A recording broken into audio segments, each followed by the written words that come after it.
যখন যেখানে সুযোগ পেয়েছি দেশের গণতান্ত্রিক সংগ্রাম, গণতন্ত্রের বীরকে শক্তিশালী করার জন্য এখন পর্যন্ত লড়াই সংগ্রাম করে আসছে। এর মধ্যে অনেক ঘটনা ঘটে গিয়েছে, সবকিছু আপনারা জানেন। তবে এই বাংলাদেশে বাস্তবতার আলোকে আমরা যারা রাজনীতি করি, বিশেষ করে আমার দল, আমরা মনে করছি এই দেশে এক ব্যক্তির শাসন, এক দলের শাসন এখন আর প্রযোজ্য নয়। এটা একদমই হয়ে পড়েছে।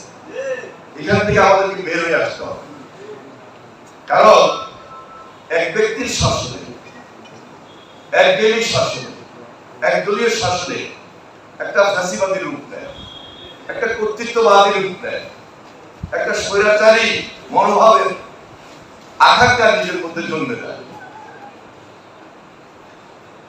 আর এখান থেকে বের হয়ে যাওয়ার জন্যই আপনার শিক্ষিত মানুষ সবাই জানেন যে আমরা ইতিমধ্যে 31টা দফা নিয়ে আমরা মাঠ পর্যায়ে আলোচনা শুরু করেছি।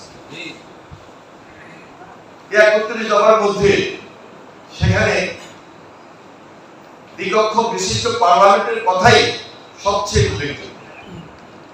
যদি সেই সুযোগটি আমরা পাই, আপনাদের আন্তরিকতা, আপনাদের সহযোগিতার মধ্য দিয়ে, তাহলে দ্বিকক্ষ বিশিষ্ট পার্লামেন্ট যদি হয় এই দেশে, পার্শ্ববর্তী অনেক দেশেই কিন্তু দ্বিকক্ষ বিশিষ্ট পার্লামেন্ট রয়েছে। এটার উপকারিতা কি? এটা করলে পাওয়ার ব্যালেন্সটা কিভাবে হতে পারে? এক ব্যক্তির কর্তৃত্ব যেখানে থাকবে না, আপার হাউস, লোয়ার হাউস, লোয়ার হাউসে আপনাদের নির্বাচিত প্রতিনিধিরা থাকবে, সেখানে একটা বিল আপার হাউসে যাবে।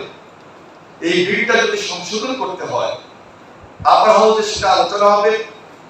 সেটা যদি সত্যিকারের হয়, এটা ওই যে পাওয়ার ব্যালেন্সের কথা বললাম, সেটা প্রেসিডেন্ট পর্যন্ত দিয়ে ওই আইনটা শুদ্ধ হবে এবং আমাদের আলোচনা চলে আসবে। আর যদি আপার হাউস মনে করেন যে না, এটা আমাদেরকে আবার রিভিউ করা দরকার, তাহলে লোয়ার হাউসে আবার পাঠাবেন, এটা নিয়ে আবার বিশ্লেষণ হবে, আলোচনা হবে, দেন এটা আবার আপার হাউসে যাবে। একটা সহিষ্ণুতা, একটা জবাবদিহিতার মধ্য দিয়ে দ্বিকক্ষ বিশিষ্ট পার্লামেন্টে একটা পাওয়ার ব্যালেন্স থাকবে। ইচ্ছা করলে আলোচনা ছাড়াই প্রজ্ঞাপন জারি করে দিয়ে একটা সিদ্ধান্ত দিয়ে দিলাম, স্বৈরাচারী মনোভাবের প্রকাশ করে, এই সুযোগটা কিন্তু আর হবে না, এখন হচ্ছে না। এই সুযোগটা আমরা আপনাদের সামনে তুলে ধরেছি এবং এই সুযোগটাই আমরা জাতি গ্রহণ করতে চাই।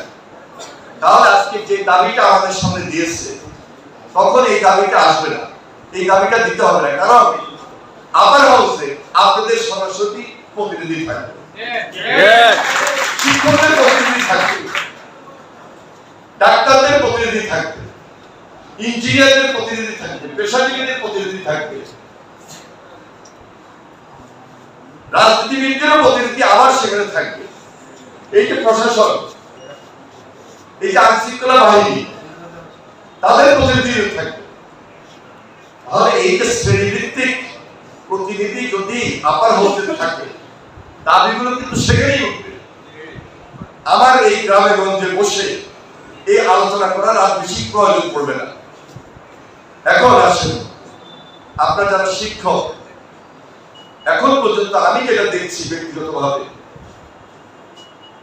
আসলে শিক্ষকদেরকে কিন্তু আমরা এখনো সম্মানিত করতে পারিনি। আমরা মনে করি যে এরা প্রাইমারি শিক্ষক, আমরা মনে করি এরা মাদ্রাসার শিক্ষক, এদের আর কি, বেতন পাচ্ছে, খাইতেছে, লেনতেছে, চলতেছে। কিন্তু এরা আমার মতো একজন নেতাকে নেতৃত্ব দেওয়ার পিছনে যে বিশাল ভূমিকা পালন করেছে, এটা কিন্তু আমরা অনেকে ভুলে যাই। একজন ডিসি সাহেব, একজন এডিসি সাহেব আপনাদের কাছ থেকে কিন্তু পড়ালেখা করে আজকে ডিসি হয়েছে। একজন সচিব সাহেব, সে কিন্তু প্রাইমারি স্কুলে পড়ালেখা করেছে, সে কিন্তু মাদ্রাসায় পড়ালেখা করেছে। মাদ্রাসায় কি শুধু এই আরবি শিক্ষাই হয়, মাদ্রাসায় ইংরেজি শিক্ষা হয়, বাংলা শিক্ষা হয়, আইসিটি এই যুগে এই যে আইটি সেক্টর যেটাকে আমরা সবচেয়ে বেশি প্রাধান্য দিচ্ছি এখন যুগের পরিবর্তনে, বিজ্ঞান ভিত্তিক তথ্য প্রযুক্তির আলোকে। সুতরাং সবকিছু আজকে আমরা যদি নতুন ভাবে চিন্তা না করি তাহলে ভবিষ্যৎ বাংলাদেশটাকে আমরা সুন্দর করতে পারবো না। ভবিষ্যৎ বাংলাদেশকে যদি সুন্দর করতে হয়, যার যার মর্যাদার জায়গায় তাকে সেখানে সম্মান দিতে হবে। বেগম খালেদা জিয়া প্রধানমন্ত্রী ছিলেন, তিনি মিথ্যা মামলার সাজাপ্রাপ্ত হয়েছিলেন, কিন্তু আল্লাহর হুকুমে এই যে দেখেন গত পরশুদিন সশস্ত্র বাহিনীর যে দিবস, এই দিবসে সারা দেশের মানুষের মন ভরে গিয়েছে, মানুষ আবেগ আপ্লুত হয়েছে, সম্মানিত লোক সম্মান পেয়েছে। ঠিক একইভাবে প্রফেসর ডক্টর মোহাম্মদ ইউনূস, যিনি এখন এই যে অন্তর্বর্তীকালীন সরকারের প্রধান, তাকে এক সময় এই দেশের ফ্যাসিবাদী সরকার সম্মান দেয় নাই, তাকে জেলে পাঠানোর চেষ্টা করেছে, তাকে সাজা দিয়েছে। বেগম খালেদা জিয়া 3 বার প্রধানমন্ত্রী ছিলেন, স্বাধীনতার ঘোষকের স্ত্রী ছিলেন, কিন্তু একজনে একজনকে কিভাবে গত পরশুদিন সম্মান দিয়েছেন? দুইজনই তো সম্মানের জায়গা। আর যিনি পালিয়ে গিয়েছেন তিনি তো একটা রাজনৈতিক পরিবারের সদস্য ছিলেন, তার সম্মানটা তো তিনি নিতে পারেন না। তিনি বিদায় হয়েছে, তিনি গণশত্রুতে পরিণত হয়েছেন, তিনি জনশত্রুতে পরিণত হয়েছেন। কেন? কি কারণে?